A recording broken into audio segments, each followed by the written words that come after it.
আসসালামু আলাইকুম গাইস। ওই পুকুর পাড় থেকে দেখা যাচ্ছে এই বিলের মধ্যেখানে আমার বাসা। ওইখান থেকে আজকে আমার সব কবুতর ছেড়ে দিয়েছি। আশা করি সব কবুতরে চলে এসেছে। কেবল এসেছি, দেখুন, দেখতেই পাচ্ছেন। আমি অস্থির হয়ে গেছি, দৌড় পড়ে এসে দেখতে চাচ্ছি আইসে কি আইসে না। আমার বাসায় কবুতরগুলো এসে পৌঁছাইছে কি পৌঁছায় নাই।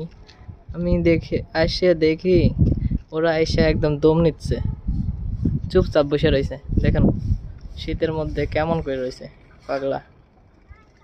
এই যে রেসারের তিনটা রেসার, আর সব দেশি। ভিতরে আরো আছে কবুতর, দেখাচ্ছি। চলে এসেছে মনে হচ্ছে। হ্যাঁ, ওই যে রেসার একটা, এই যে রেসারের কস। এই যে একটা বাতে বসে গেছে। ওই দেখো বাচ্চা উঠে গেছে।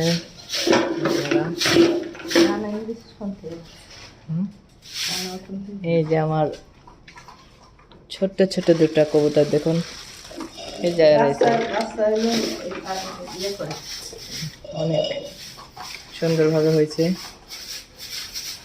দেখুন দেখুন কি খাওয়াচ্ছে, এত ভাবে খাচ্ছে, মনে হচ্ছে খাই না। আজকে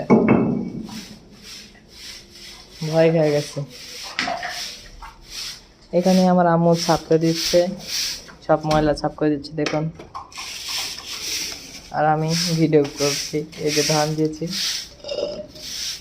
এই আসসালামু আলাইকুম গাইস। দেখি এরা কতক্ষণ লাগে এদের ঢুকতে। হ্যাঁ, দিতে আসি। দেখুন, এদের জন্য আমি খুব গর্বিত। দেখুন ওইটা লোটন, ওই সাদাটা লোটন, এই যে সাদাটা লোটন। আর এইগুলো সব রেসারের কস।